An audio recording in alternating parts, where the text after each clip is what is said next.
चलिए, जय हिंद दोस्तों। हम लोग तिरंगा झंडा जो है ना फहराते हैं। वो तिरंगा झंडा 26 जनवरी को भी लहराया जाता है और 15 अगस्त को भी। हम लोग सब राष्ट्र देश के सभी प्राइवेट संस्थान, सरकारी संस्थान, बड़े बड़े संस्थानें हैं, वहां पर भी समारोह होता है और झंडा फहराया जाता है। लेकिन 15 अगस्त और 26 जनवरी में अंतर क्या है? उस दिन दोनों दिन झंडा फहराने के इनके बारे में समझे। तो अगर हम लोग 15 अगस्त को झंडा फहराते हैं, उसे कहा जाता है ध्वजारोहण। ध्वजारोहण, ठीक, ध्वजारोहण। जब झंडे को, ठीक है ना, झंडे में या फूल उल डाल के, फूल भी डाल देते हैं, या चावल उवल, हमारे धर्म में चावल को भी माना गया है। उस चावल को रंग कलर करके, या अरवा चावल चावल होता है, बॉयल नहीं, बॉइलिंग किए हुए चावल, बॉयल किया हुआ चावल नहीं, जो नॉन बॉयल चावल होते हैं वो चावल, उसको बांध करके उससे भी फहराया जाता है। फूल से अपने फूल, या तो फूल बांध दीजिए या अरवा चावल उसमें होता है, वो बांध के उसको, तो बांध के जब उसमें पुष्प फूले बांध के, और ध्वजा जो डंडल होता है, जैसे ये डंडल, इस पर अगर कोई ऊपर चढ़ाया जाता है, नीचे से ऊपर की ओर जब राष्ट्रीय ध्वजा को चढ़ाया जाता है पुष्प बांध के, तो उसे ध्वजारोहण कहते हैं। तो ध्वजारोहण समझ गए। और ध्वज लहराना या फहराना क्या होता है? तो ये है गणतंत्र दिवस पर होता है, ये स्वतंत्र दिवस पर, ये गणतंत्र दिवस पर होता है ध्वजारोहण, माने ध्वज फहराना। यहाँ से देख लीजिए, ये होता है ध्वज फहराना। तो ध्वज पर गणतंत्र दिवस पर फहराया जाता है। इसमें क्या होते हैं, ये 15 अगस्त को हो जाते हैं और ये 26 जनवरी को होते हैं। वास्तव में इसमें अंतर क्या है वो जरा समझते हैं। 26 जनवरी को राष्ट्रपति, जो संवैधानिक प्रमुख होता है राष्ट्र का, हमारे राष्ट्र का संवैधानिक प्रमुख कौन है? राष्ट्रपति। राष्ट्रपति हमारे देश के संवैधानिक प्रमुख होते हैं। कार्यपालिका के प्रमुख जो है प्रधानमंत्री होता है, या मंत्रिमंडल के प्रमुख जो है प्रधानमंत्री होते हैं। जो मंत्रिमंडल या कार्यपालिका के जो प्रमुख होते हैं वे ध्वजारोहण करते हैं। प्रधानमंत्री जी से हम लोग कहते हैं, वे ध्वजारोहण करते हैं जो कार्यपालिका के प्रमुख होते हैं। अब झंडे को इसमें क्या होता है, नीचे से ऊपर की ओर चढ़ा जाता है ध्वजारोहण 15 अगस्त को, ये याद रहे। 26 जनवरी को झंडा को फहराया जाता है। इसमें होता क्या है, पुष्प उस झंडा में बांधा ही रहता है, और उस जिस डंडे में हम लोग बांध के लहराएंगे, उसमें वहीं पर नीचे में बांध देता है। उस झंडा को, उस डंडे को गाड़ दिया जाता है, उस डंडे में पहले से बांध दिया जाता है, और उसे केवल राष्ट्रपति आके खोलते हैं, फरियाते हैं, उसको खींचते हैं, तो फैलाने लहराने लगते हैं। तो लहराने जो लगते हैं, तो बांधा हुआ रहता है पूर्व से डंटल में, और उसे जाके खोलना रहता है केवल, तो राष्ट्रपति खोलते। तो ये राष्ट्रपति कहाँ फरियाते हैं? तो राजपथ पे, ठीक है ना। और ये क्या कहते हैं, यहाँ लिखना भूल गए, यहाँ क्या होते हैं, ये लाल किला पर फरियाते हैं प्रधानमंत्री। लाल किला पर, लाल किला पर, और ये राजपथ पर, ठीक है ना। इस राजपथ पर बहुत सारे पैरेड उरेड होते हैं 26 जनवरी को। सारे जितनी शक्तियां होती है, वो देश की कितनी शक्तियां हैं, थल सेना, वायु सेना, सारे उपस्थित रहते हैं। बहुत सारे पैरेड रहते हैं, इस पे उतना पैरेड नहीं होते हैं। और इस प्रक्रिया में जो है ना, झंडा पहले से बांधा रहता है, जो बता दिया, और उसे तेजी से लहराया जाता है। इसमें क्या होता है, पुष्प बांध करके उस झंडे में, और एक धागे लगा रहता है झंडा में, और उस एक कील के समान से ऊपर चढ़ाया जाता है। तो वो धागे में उसको फुर्ती से चढ़ाना रहता है, फुर्ती से चढ़ाया जाता है। और इसमें क्या होता है, पहले से सबको फूल झंडा ऊपर में रहता है, उसको खींच के फरियाना रहता है, लहराने लगते हैं झंडा। तो समझ गए ध्वजारोहण और ध्वज फहराना। ध्वजारोहण कौन करता है? प्रधानमंत्री। ध्वज फहराता कौन है? तो ये राष्ट्रपति। कब? तो ये 26 जनवरी पर ध्वज फहराना होता है। ध्वजारोहण 15 अगस्त को होते हैं। 15 अगस्त में कौन फरियाते हैं, लहराते हैं झंडे? तो प्रधानमंत्री। नीचे से ऊपर की ओर ले जाते हैं कि खींच के, ठीक। और प्रधानमंत्री कहाँ? तो लाल किला पर। और ये कहाँ? तो 26 जनवरी। ये किस दिन में? 26 जनवरी गणतंत्र होते हैं, उसी दिन हमारे देश में संविधान लागू हुआ था, उसी दिन से मनाते हैं हम लोग गणतंत्र दिवस। राष्ट्रपति फहराते हैं कहाँ? तो राजपथ पर। ये समझ में आ गए। हम स्वतः देश हमारा आजाद हो चुका है, ये सभी को पता है। हम सब राष्ट्रीय पर्व के रूप में 15 अगस्त, 26 जनवरी, 2 अक्टूबर मनाते हैं। लेकिन हमारे देश आजाद होने के बावजूद भी कुछ घटनाएं ऐसे होते हैं देश के अंदर कि लगता है कि आजाद के बावजूद भी कहां किस तरीका से अदृश्य गुलामी है, जो दिखाई नहीं देती लेकिन गुलाम है।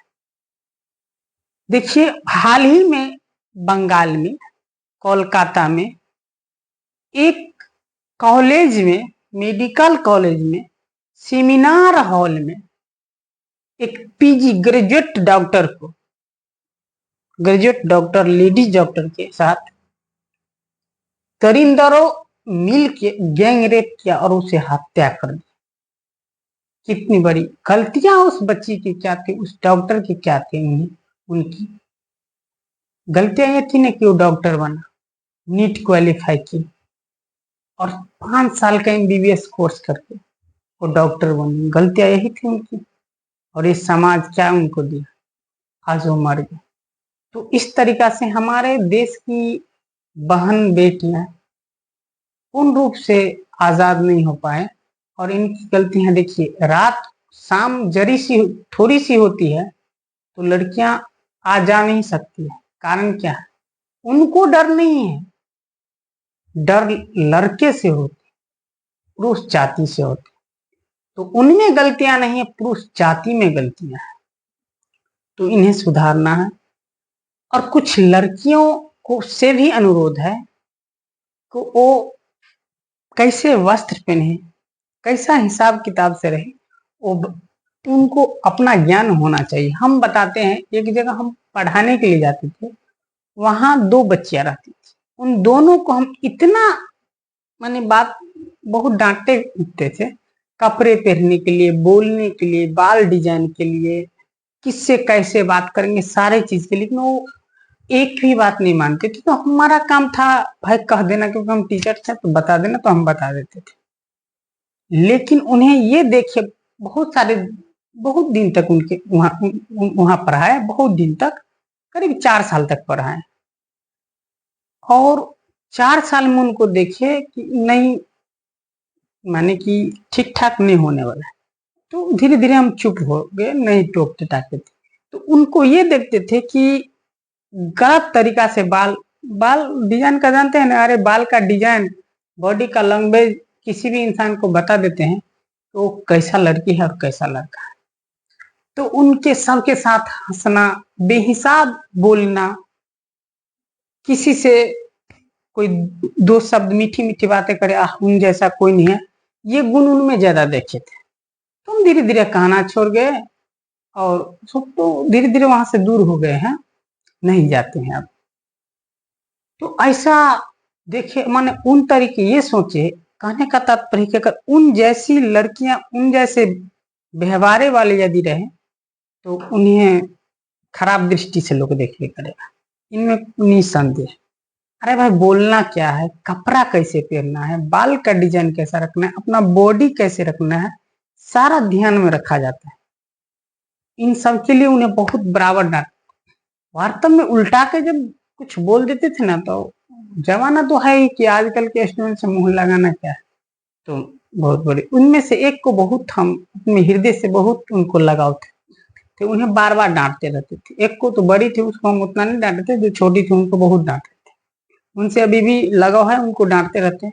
लेकिन दोनों बात मानने वाला नहीं था, तो रास्ते में धीरे धीरे छोड़। तो एक उसी का नहीं, बहुत सारी लड़कियां का ऐसी बात है जो ऐसे करते हैं, माने कि किस कैसे कपड़ा पहनना है, कैसे, ऐसे नहीं कि वो दोनों बहुत खराब थे, लेकिन उनको डांटते थे कि बाबू ऐसा कपड़ा पहनो, ऐसा कपड़ा पहनो, ये पढ़ो, ये बेहतरीन रहेगा, लेकिन बातें नहीं मानते थे। कहने का तात्पर्य है कि बात नहीं मानती रहती है लड़कियां सब। मानना चाहिए भाई कि क्या करना है, नहीं कर, कैसे बोलना है, कि कौन अपने से बड़े हैं, कौन अपने से छोटे हैं। लेकिन वो बंगाल का जो घटना हो, बहुत खराब घटनाएं हुए। इससे पुरुष जाति को भी शर्म आना चाहिए कि हम सब क्या कर रहे हैं। किसी की बहू, किसी की बेटी, किसी की बहन रोड पर क्यों नहीं अकेले जा सकते हैं? इसमें दोषी कौन है? हम दोषी हैं, या समाज दोषी है, या लड़की जात दोषी है, या कौन दोषी है? ये समझना बहुत जरूरी है।